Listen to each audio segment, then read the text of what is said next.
A Christmas Carol by Charles Dickens. Stave 3. The second of the three spirits. Awaking in the middle of a prodigiously tough snore, and sitting up in bed to get his thoughts together, Scrooge had no occasion to be told that the bell was again upon the stroke of 1.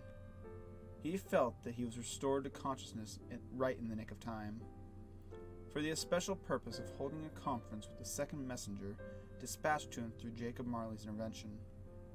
But, finding that he turned uncomfortably cold when he began to wonder which of his curtains this new spectre would draw back, he put them every one aside with his own hands, and, lying down again, established a sharp lookout all around the bed, for he wished to challenge the spirit on the moment of its appearance, and did not wish to be taken by surprise and made nervous.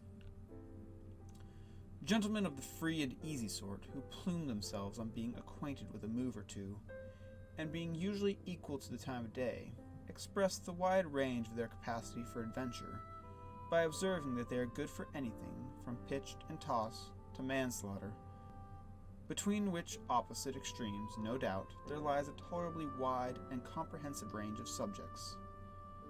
Without venturing for Scrooge quite as heartily as this, I don't mind calling on you to believe that he was ready for a good broad field of strange appearances, and that nothing between a baby and a rhinoceros would have astonished him as much. Now, being prepared for almost anything, he was not by any means prepared for nothing, and consequently when the bell struck 1 and no shape appeared, he was taken with a violent fit of trembling. 5 minutes, 10 minutes, a quarter of an hour went by, yet nothing came.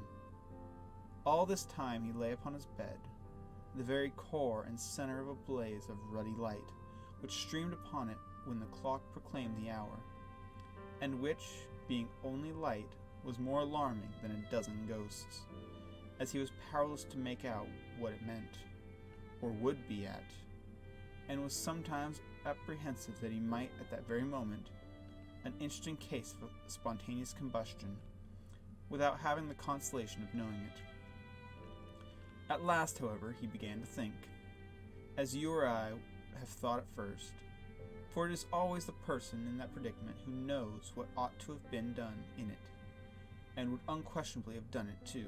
At last, I say, he began to think that the source and secret of his ghostly light might be in the adjoining room, from whence, on further tracing it, it seemed to shine. This idea taking full possession of his mind, he got up softly and shuffled in his slippers to the door. The moment Scrooge's hand was on the lock, a strange voice called him by his name and bade him to enter. He obeyed. It was his own room, there was no doubt about that, but it had undergone a surprising transformation. The walls and ceiling were so hung with living green that it looked a perfect grove, from every part of which bright gleaming berries glistened. The crisp leaves of holly, mistletoe, and ivy reflected back the light, as if so many little mirrors had been scattered there, and such a mighty blaze went roaring up the chimneys that dull petrification of a hearth had ever known in Scrooge's time, or Marley's, or for many and many a winter season gone. Heaped up on the floor to join a kind of throne were turkeys, geese, game, poultry, brawn, great joints of meat, suckling pigs, long wreaths of sausages, mince pies, plum puddings, barrels of oysters, red-hot chestnuts, airy-cheeked apples, juicy oranges, luscious pears, immense 12th cakes, and seething bowls of punch that made the chamber dim with their delicious steam. In easy state upon this, their couch, sat a jolly giant, glorious to see, who bore a glowing torch in a shape not unlike Plenty's horn, and held it up, high up, to shed its light on Scrooge as he came peeping round the door. "Come in!" exclaimed the ghost. "Come in, and know me better, man." Scrooge entered timidly, and hung his head before the spirit.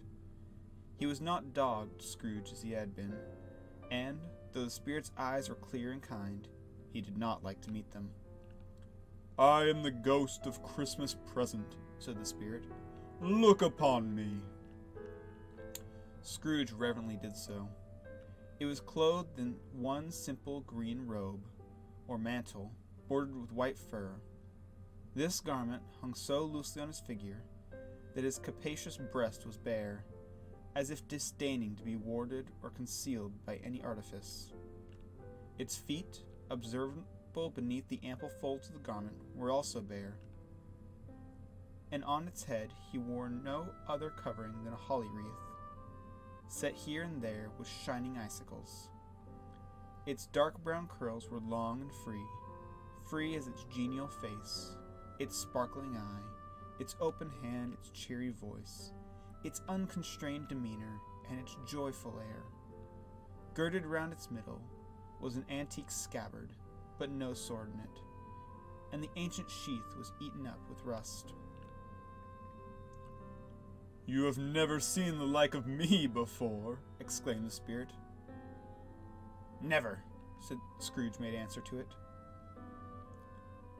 Have never walked forth with the younger members of my family, meaning, for I am very young, my elder brothers born in these later years, pursued the phantom. I don't think I have, said Scrooge. I'm afraid not. Have you many brothers, spirit? More than 1,800, said the ghost. A tremendous family to provide for, muttered Scrooge. The ghost of Christmas present rose. Spirit, said Scrooge submissively, conduct me where you will. I went forth last night on compulsion, and I learnt a lesson which is working now. Tonight, if you ought to teach me, let me profit by it. Touch my robe. Scrooge did as he was told, and held fast. Holly, mistletoe, red berries, ivy, turkeys, geese, game, poultry, brawn, meats, pigs, sausages, oysters, pies, puddings, fruit, and punch all vanished instantly. So did the room, the fire, the ruddy glow, the hour of night, and they stood in the city streets on Christmas morning, where, for the weather was severe, the people made a rough but brisk and not unpleasant kind of music.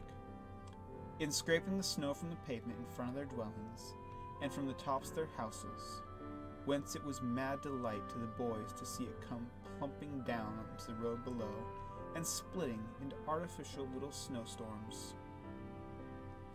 The house fronts looked black enough, and the windows blacker, contrasting with the smooth white sheet of snow upon the roofs, and with the dirtier snow upon the ground, which last deposit had been plowed up in deep furrows by the heavy wheels of carts and wagons, furrows that crossed and recrossed each other hundreds of times, where the great streets branched off and made intricate channels hard to trace in the thick yellow mud and icy water.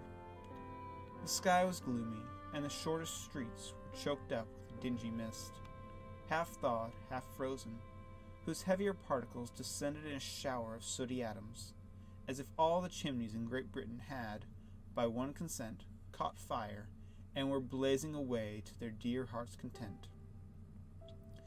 There was nothing very cheerful in the climate or the town, and yet there was an air of cheerfulness abroad that the clearest summer air and brightest summer sun might have endeavored to diffuse in vain.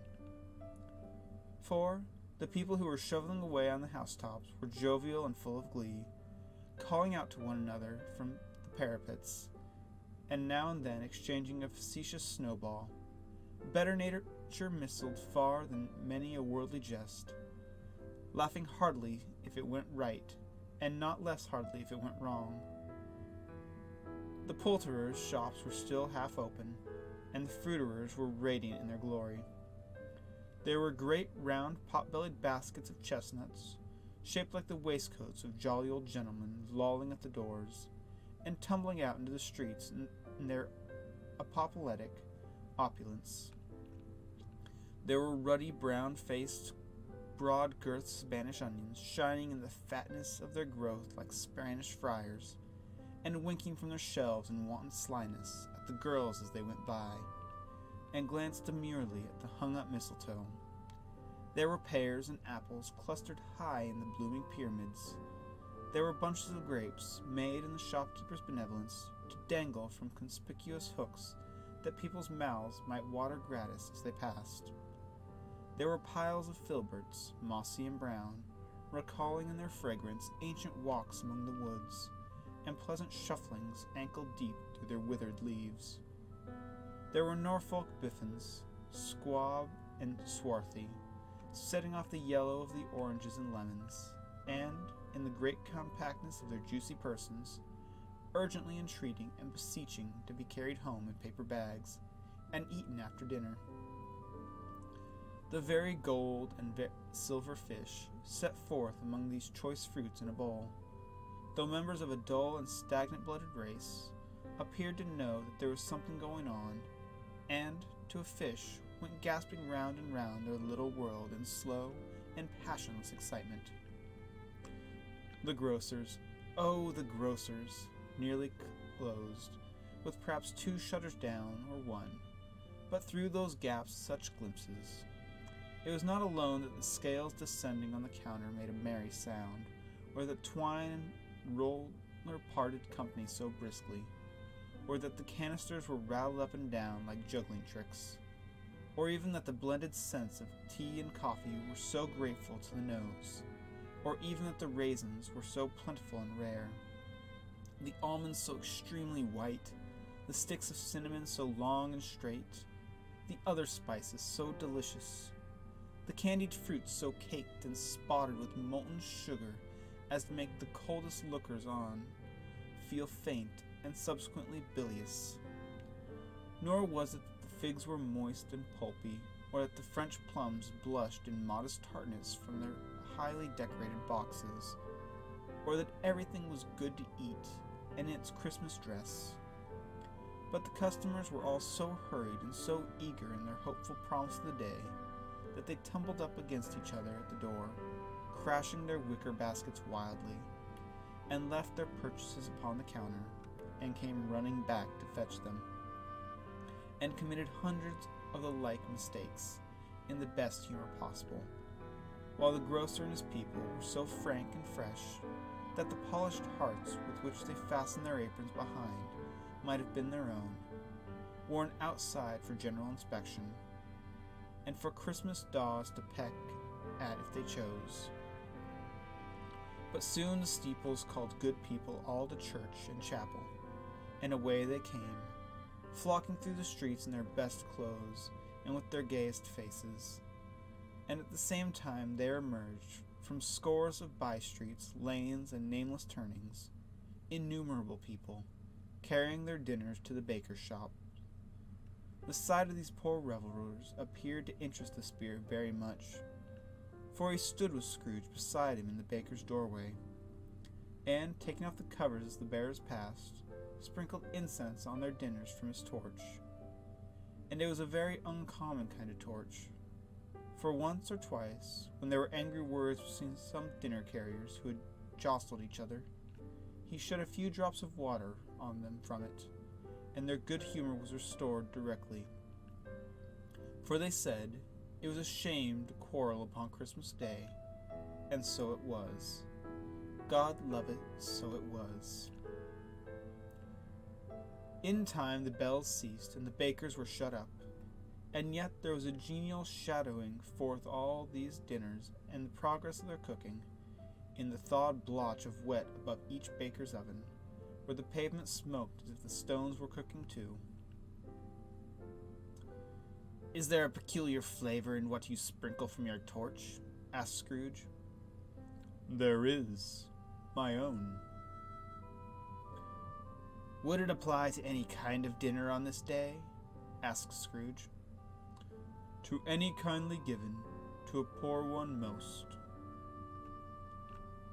"Why to a poor one most?" asked Scrooge. "Because they need it most."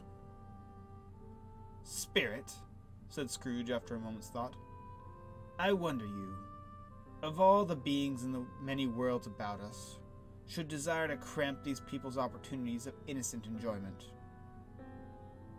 I, cried the spirit. You would deprive them of their means of dining every 7th day often, the only day on which it can be said to dine at all, said Scrooge. Wouldn't you? I, cried the spirit. You seek to close these places on the 7th day, said Scrooge, and it comes to the same thing. I seek, exclaimed the spirit. Forgive me if I'm wrong. It has been done in your name, or at least in that of your family, said Scrooge. There are some upon this earth of yours, returned the spirit, who lay claim to know us, and who do their deeds of passion, pride, ill will, hatred, envy, bigotry, and selfishness in our name, who are as strange to us and all our kith and kin, as if they had never lived. Remember that, and charge their doings on themselves, not us. Scrooge promised that he would, and they went on, invisible, as they had been before, into the suburbs of the town. It was a remarkable quality of the ghost, which Scrooge had observed at the baker's, that notwithstanding his gigantic size, he could accommodate himself to any place with ease, and that he stood beneath a low roof quite as gracefully like a supernatural creature as it was possible he could have done in any lofty hall. And perhaps it was the pleasure the good spirit had in showing off this power of his, or else it was his own kind, generous, hearty nature, and his sympathy with all poor men, that led him straight to Scrooge's clerk. For there he went, and took Scrooge with him, holding to his robe. And, on his threshold of his door, the spirit smiled, and stopped to bless Bob Cratchit's dwelling with the sprinklings of his torch. Think of that. Bob had but 15 bob a week himself. He had pocketed on Saturdays but 15 copies of his Christian name, and yet the ghost of Christmas present blessed his 4-roomed house. Then rose up Mrs. Cratchit, Cratchit's wife, dressed out but poorly in a twice-turned gown, but brave in ribbons, which are cheap, and make a goodly show for 6d. And she laid the cloth, assisted by Bellina Cratchit, second of her daughters, also brave in ribbons, while Master Peter Cratchit plunged a fork into the saucepan of potatoes, and, getting the corners of his monstrous shirt collar, Bob's private property conferred upon his son an heir in honor of the day, into his mouth, rejoiced to find himself so gallantly attired, and yearned to show his linen in the fashionable parks. And now 2 smaller Cratchits, boy and girl, came tearing in, screaming that outside the baker's they had smelt the goose, and known it for their own, and, basking in luxurious thoughts of sage and onion, these young Cratchits danced about the table, and exalted Master Peter Cratchit to the skies, while he, not proud, although his collars nearly choked him, blew the fire until the slow potatoes, bubbling up, knocked loudly on the saucepan lid to be let out and peeled. "What has ever got your precious father, then?" said Mrs. Cratchit. "And your brother, Tiny Tim? And Martha weren't as late last Christmas Day by half an hour." "Here's Martha, Mother," said a girl, appearing as she spoke.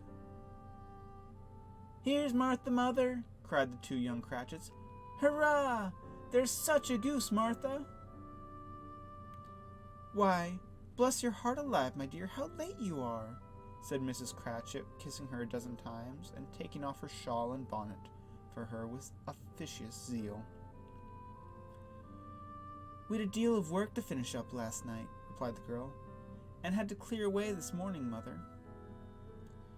"Well, never mind as long as you are come," said Mrs. Cratchit. "Sit ye down before the fire, my dear, and have a warm. God bless ye." "No, no, there's father coming," cried the 2 young Cratchits, who were everywhere at once. "Hide, Martha, hide!" So Martha hid herself, and in came little Bob, the father, with at least 2 or 3 feet of comforter, exclusive from the fringe, hanging down before him, and his threadbare clothes darned up and brushed to look seasonable, and Tiny Tim upon his shoulders. Alas for Tiny Tim, he bore a little crutch, and had his limbs supported by an iron frame. "But where's our Martha?" cried Bob Cratchit, looking round. "Not coming," said Mrs. Cratchit. "Not coming," said Bob, with a sudden declension in his high spirits, for he had been Tim's blood horse all the way from church, and had come home rampant. "Not coming upon Christmas Day?" Martha didn't like to see him disappointed, if it were only in joke. So she came out prematurely from behind the closet door and ran into his arms, while the two young Cratchits hustled Tiny Tim and bore him off into the wash-house that he might hear the pudding singing in the copper. "And how did little Tiny Tim behave?" asked Mrs. Cratchit when she had rallied Bob on his credulity, and Bob had hugged his daughter to his heart's content. "As good as gold," said Bob, "and better. Somehow, he gets awful, sitting by himself so much, and thinks the strangest things you had ever heard. He told me, coming home, that he hoped the people saw him in the church, because he was a cripple, and it might be pleasant to them to remember upon Christmas Day who made lame beggars walk and blind men see." Bob's voice was tumultuous when he told them this, and trembled more when he said that Tiny Tim was growing strong and hearty. His active little crutch was heard upon the floor, and back came Tiny Tim before another word was spoken, escorted by his brother and sister to his stool beside the fire. And while Bob, turning up his cuffs, as if, poor fellow, they were capable of being made more shabby, compounded some hot mixture in a jug with gin and lemons, and stirred it round and round, and put it on the hob to simmer, Master Peter and the two ubiquitous young Cratchits went to fetch the goose, with which they soon returned in high procession. Such a bustle ensued that you might have thought the goose the rarest of all birds, a feathered phenomenon, to which a black swan was a matter of course, and, in truth, it was something very like that in that house. Mrs. Cratchit made the gravy, ready beforehand in a little saucepan, hissing hot. Master Peter mashed the potatoes with incredible vigor. Miss Belinda sweetened up the applesauce. Martha dusted the hot plates. Bob took Tiny Tim beside him in a tiny corner at the table. The two young Cratchits set chairs for everybody, not forgetting themselves, and, mounting guard upon their post, crammed spoons in their mouth, lest they should shriek for the goose before their turn came to be helped. At last the dishes were set on, and grace was said. It was succeeded in a breathless pause as Mrs. Cratchit, looking slowly all around the carving knife, prepared to plunge it into the breast. But when she did, when the long-expected gush of stuffing issued forth, one murmur of delight arose all around the board, and even Tiny Tim, excited by the two young Cratchits, beat on the table with the handle of his knife, and feebly cried, "Hurrah!" There was never such a goose. Bob said he didn't believe there ever was such a goose cooked. Its tenderness and flavor, size and cheapness, were the themes of universal admiration. Eked out by applesauce and mashed potatoes, it was a sufficient dinner for the whole family. Indeed, as Mrs. Cratchit said with great delight, surveying one small atom of a bone upon the dish, they hadn't ate it all at last. Yet every one had had enough, and the youngest Cratchits in particular were steeped in sage and onion to the eyebrows. But now, the plates being changed by Miss Belinda, Mrs. Cratchit left the room alone, too nervous to bear witness, to take the pudding up and bring it on. Suppose it should not be done enough. Suppose it should break in turning out. Suppose somebody should have got over the wall of the backyard and stolen it, while they were merry with the goose. A supposition at which the two young Cratchits became livid. All sorts of horrors were supposed. Hullo! A great deal of steam. The pudding was out of the copper. A smell like a washing day. That was the cloth. a smell like an eating house and a pastry cook's next door to each other, with a laundress next door to that. That was the pudding. In half a minute, Mrs. Cratchit entered, flushed but smiling proudly, with the pudding, like a speckled cannonball so hard and firm, blazing in half a quartern of ignited brandy, and bedight with Christmas holly stuck upon the top. Oh, a wonderful pudding, Bob Cratchit said, and calmly too, that he regarded as the greatest success achieved by Mrs. Cratchit since their marriage. Mrs. Cratchit said that, now that the weight was off her mind, she would confess she had her doubts about the quantity of flour. Everybody had something to say about it, but nobody said or thought it was at all small pudding for a large family. It would have been flat heresy to do so. Any Cratchit would have blushed to hint at such a thing. At last the dinner was all done. The cloth was cleared, the hearth swept, and the fire made up. The compound in the jug being tasted and considered perfect, apples and oranges were put upon the table, and a shovelful of chestnuts on the fire.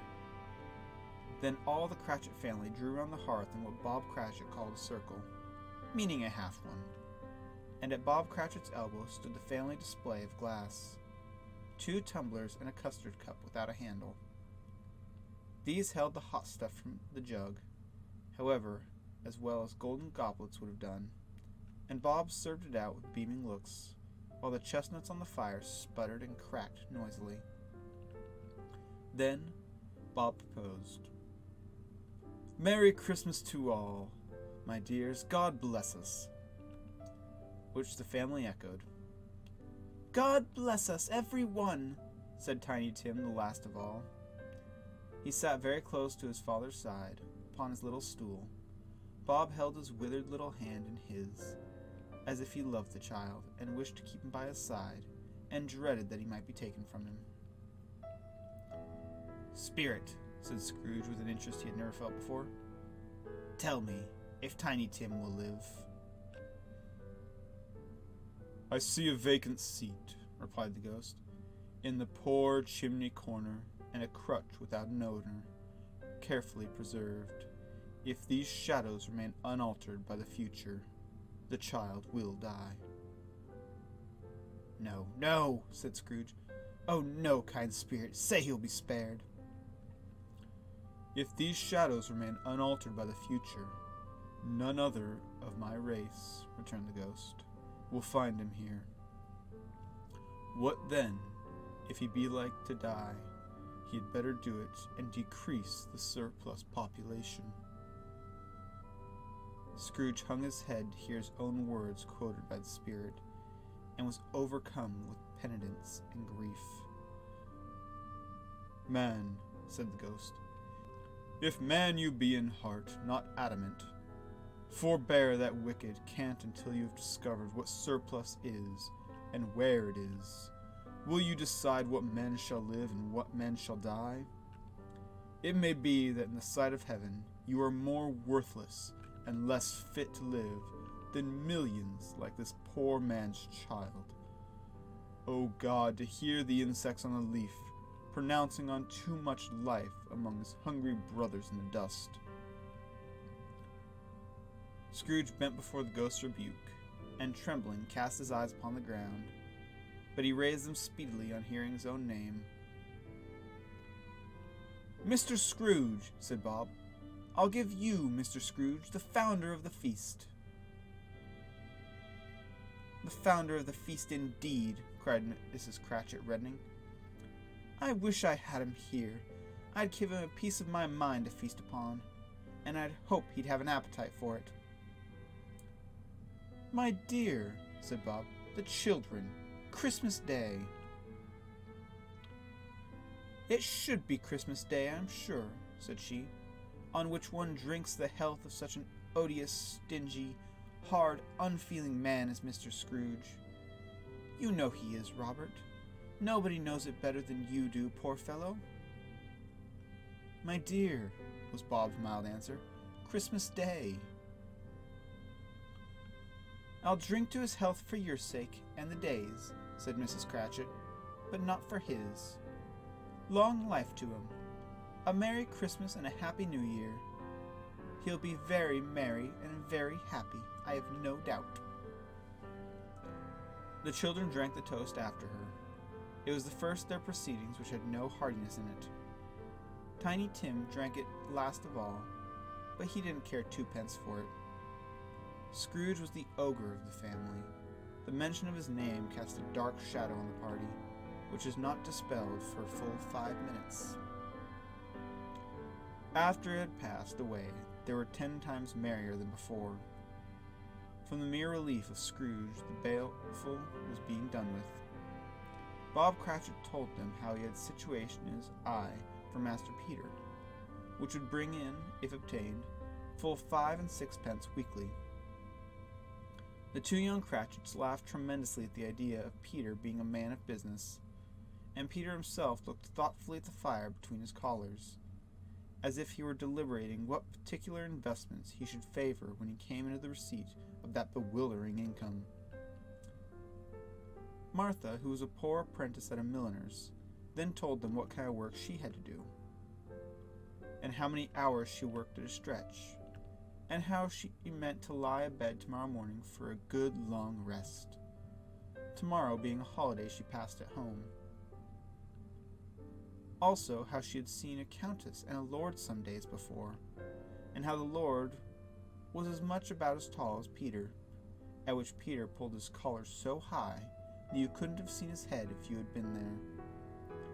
All this time the chestnuts in the jug went round and round, and by they had a song about a lost child traveling in the snow from Tiny Tim, who had a plaintive little voice, and sang it very well indeed.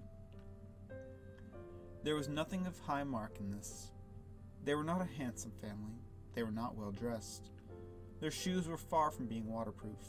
Their clothes were scanty, and Peter might have known, and very likely did, the inside of a pawnbroker's.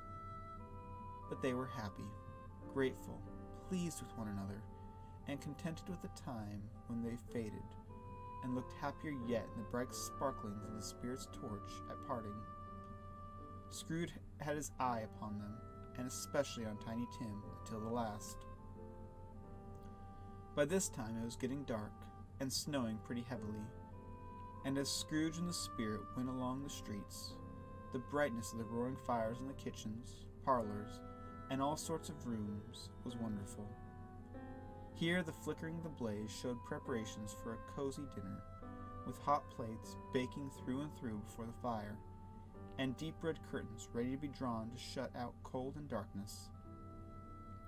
There all the children of the house were running out into the snow to meet their married sisters, brothers, cousins, uncles, aunts, and be the first to greet them.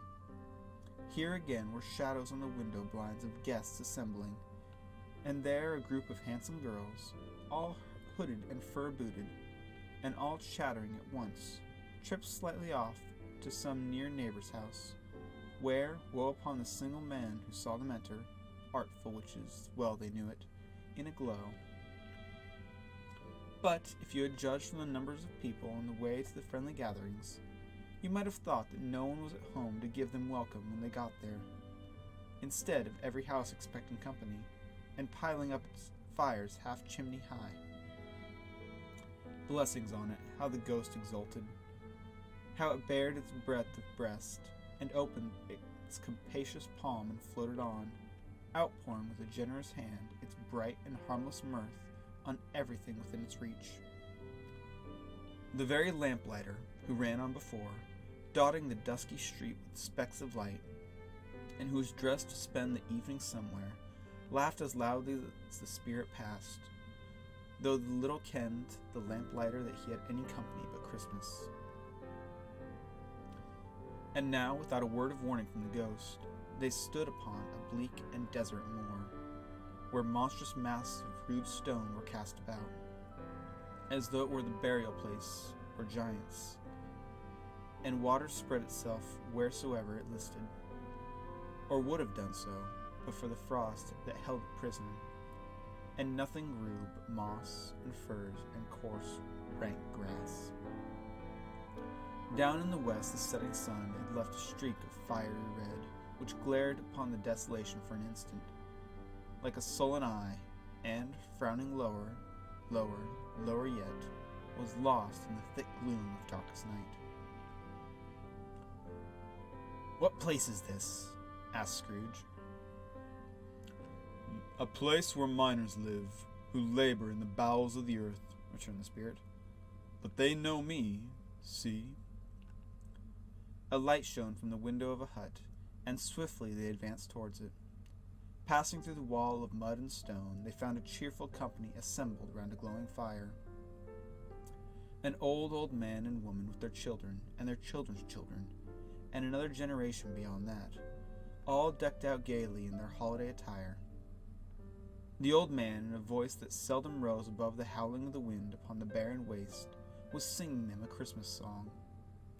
It had been a very old song when he was a boy, and from time to time they all joined in the chorus. So surely as they raised their voices, the old man got quite blithe and loud, and so surely as they stopped, his vigor sank again. The spirit did not tarry here, but bade Scrooge hold his robe, and passing on above the moor, sped whither? Not to sea, to sea. To Scrooge's horror, looking back, he saw the last of the land, a frightful range of rocks behind them, and his ears were deafening by the thundering of water, as it rolled and roared and raged among the dreadful caverns it had worn, and fiercely tried to undermine the earth. Built upon a dismal reef of sunken rocks, some league or so from shore, on which the water chafed and dashed, the wild year through, there stood a solitary lighthouse. Great heaps of seaweed clung to its base, and storm birds, born of the wind, one might suppose as seaweed of the water, rose and fell about it, like the waves they skimmed. But even here, two men who watched the light had made a fire, that through the loophole in the thick stone wall shed out a ray of brightness on the awful sea. Joining their horny hands over the rough table at which they sat, they wished each other Merry Christmas in their can of grog, and one of them, the elder too, with his face all damaged and scarred with hard weather, as the figurehead of an old ship might be, struck up a sturdy song that was like a gale in itself. Again the ghost sped on, above the black and heaving sea, on, until, being far away, as he told Scrooge from any shore, they lighted on a ship. They stood beside the helmsman at the wheel, and looked out at the bow. The officers who had the watch, dark, ghostly figures in their several station. But every man among them hummed a Christmas tune, had a Christmas thought, or spoke below his breath to his companions of some bygone Christmas day, with homeward hopes belonging to it. And every man on board, waking or sleeping, good or bad, had had a kinder word for one another on the day than any other day in the year, and had shared to some extent in its festivities, and had remembered those he cared for at a distance, and had known that they delighted to remember him. It was a great surprise to Scrooge, while listening to the moaning of the wind, and thinking what a solemn thing it was to move on through the lonely darkness over an unknown abyss, whose depths were secret as profound as death. It was a great surprise to Scrooge, while thus engaged, to hear a hearty laugh.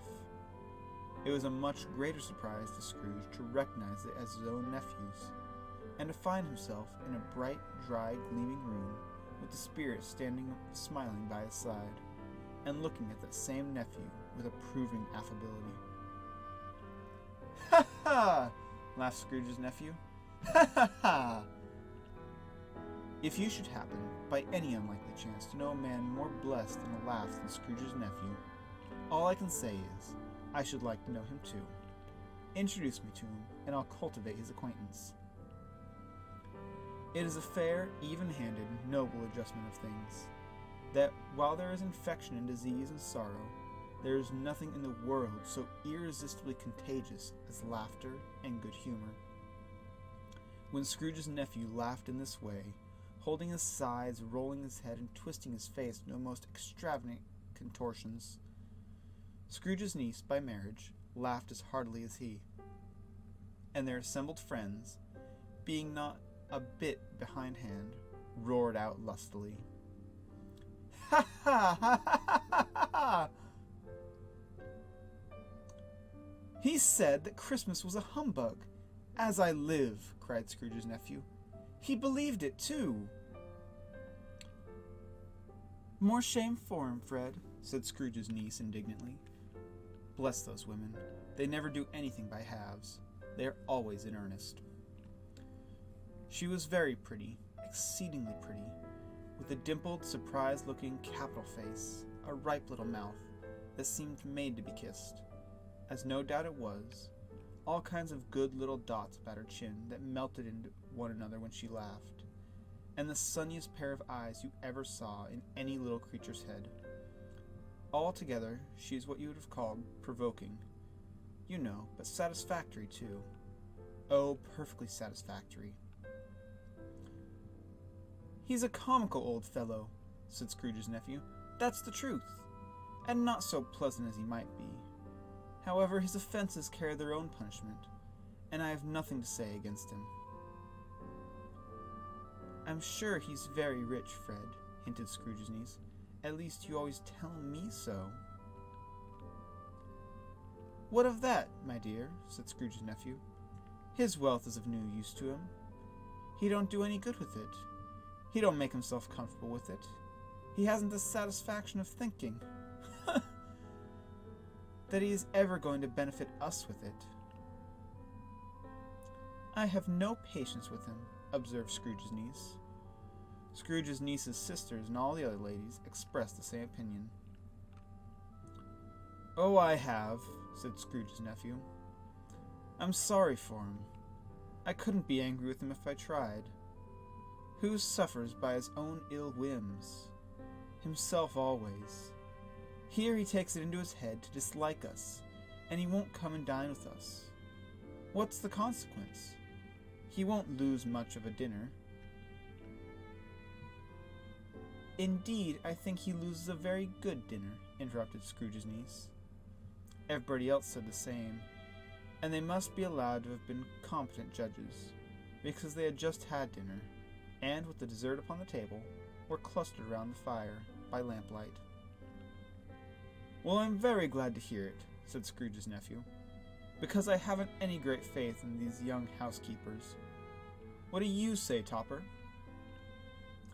Topper had clearly got his eye upon one of Scrooge's niece's sisters, for he answered that a bachelor was a wretched outcast who had no right to express an opinion on the subject, whereat Scrooge's niece's sister, the plump one with the lace tucker, not the one with the roses, blushed. Do go on, Fred, said Scrooge's niece, clapping her hands. He never finishes what he begins to say. He's such a ridiculous fellow. Scrooge's nephew reveled in another laugh, and, as it was impossible to keep the infection off, though the plump sister tried hard to do it with aromatic vigor, his example was unanimously followed. I was going to say, said Scrooge's nephew, that the consequence of his taking a dislike to us and not making merry with us is, as I think, that he loses some pleasant moments, which could do him no harm. I'm sure he loses pleasanter companions than he can find in his own thoughts, either in his moldy old office or his dusty chambers. I mean to give him the same chance every year, whether he likes it or not, for I pity him. He may rail at Christmas till he dies, but he can't help thinking better of it. I defy him. If he finds me going there in good temper year after year and saying, Uncle Scrooge, how are you? If it only puts him in the vein to leave some poor desk clerk £50, that's something. And I think I shook him yesterday. It was their turn to laugh now, at the notion of his shaking Scrooge. But, being thoroughly good-natured, and not much caring what they laughed at, so that they laughed at any rate, he encouraged them in their merriment, and passed the bottle joyously. After tea they had some music, for they were a musical family, and knew what they were about when they sung a glee or catch. I can assure you, especially Topper, who could growl away in the bass like a good one, and never swell the large veins in his forehead, or get red in the face over it. Scrooge's niece played well upon the harp, and played, among other tunes, a simple little air. A mere nothing, you might learn to whistle it in 2 minutes, which had been familiar to the child who fetched Scrooge from the boarding school, as he had been reminded by the ghost of Christmas past. When this strain of music sounded, all the things that ghosts had shown him came upon his mind. He softened more and more, and thought that if he could have listened to it often, years ago, he might have cultivated the kindness of life for his own happiness with his own hands, without resorting to Sexton's spade that buried Jacob Marley. But they didn't devote the whole evening to music. After a while they played at forfeits, for it is good to be children sometimes, and never better than at Christmas, when its mighty founder was a child himself. Stop! There was the first game at Blindman's Bluff. Of course there was. And no more believed Topper was really blind than I believe he had eyes in his boots. My opinion is that it was a done thing between him and Scrooge's nephew, and that the ghost of Christmas present knew it. The way he went after that plump sister in the lace tucker was an outrage on the credulity of human nature. Knocking down the fire irons, tumbling over the chairs, bumping up against the piano, smothering himself among the curtains, wherever she went, there he was. He always knew where the plump sister was. He wouldn't catch anybody else.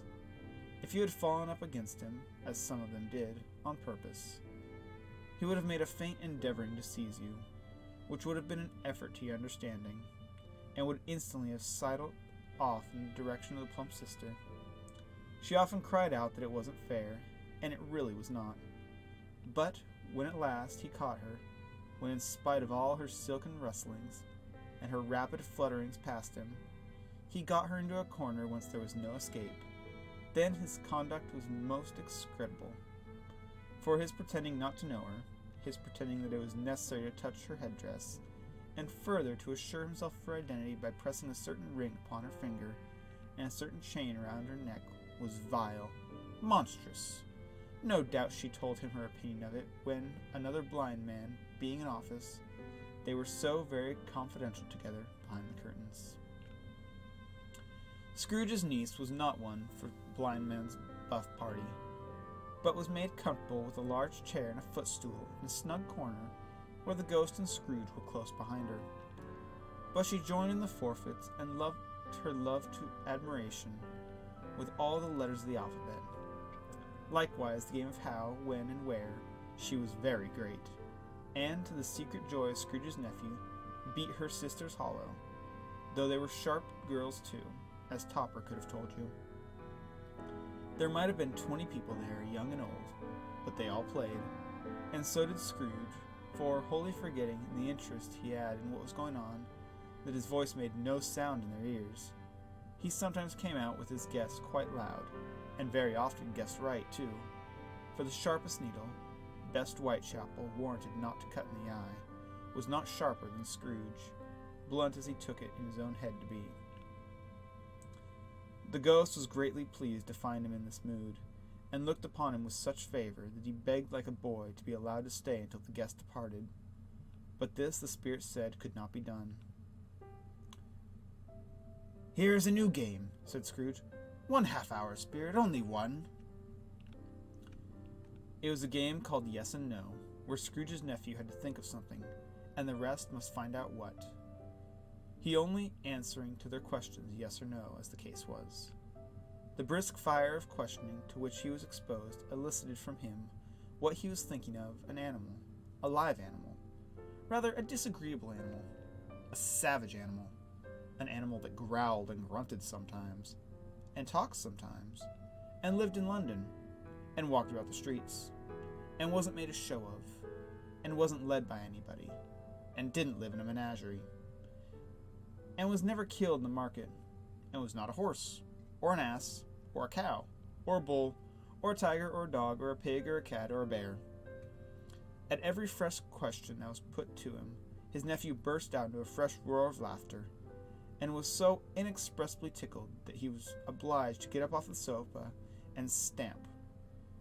At last the plump sister, falling out in a similar state, cried out, I found it out. I know what it is, Fred. I know what it is. What is it? Cried Fred. It's your Uncle Scrooge. Which it certainly was. Admiration was the universal sentiment, though some object that the reply to, "Is it a bear?"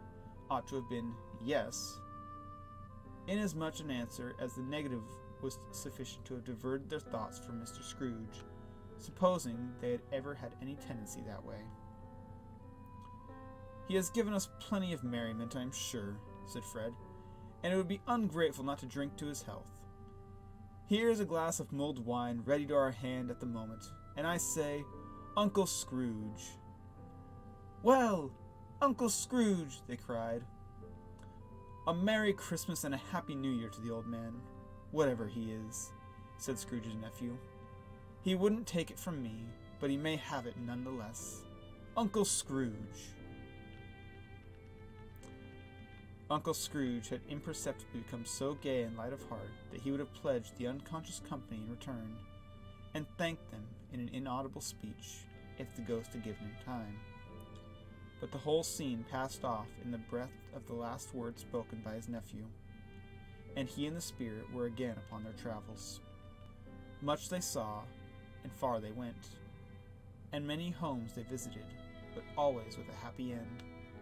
The spirit stood beside sick beds, and they were cheerful, on foreign lands, and they were close at home, by struggling men, and they were patient in their greater hope, by poverty, and it was rich, in almshouse, hospital, and gaol, in misery's every refuge, where vain man in his little brief authority had not made fast the door, and barred the spirit out. He left his blessing, and taught Scrooge his precepts.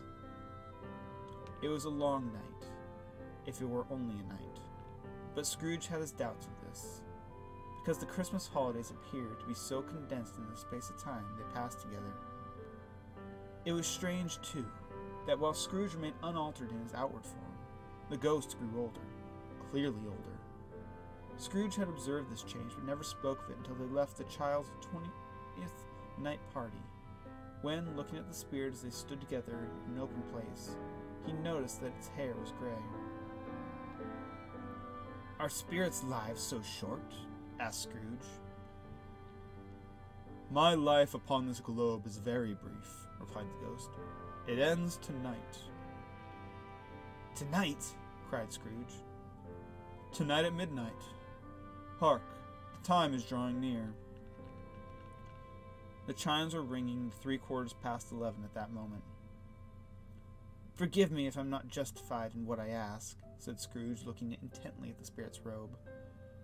But I see something strange and not belonging to yourself, protruding from your skirts. Is it a claw or a foot? It might be a claw, for the flesh there is upon it, was the spirit's sorrowful reply. Look here. From the folding of its robes, it brought 2 children, wretched, abject, frightful, hideous, miserable. They knelt down at its feet and clung upon the outside of its garment.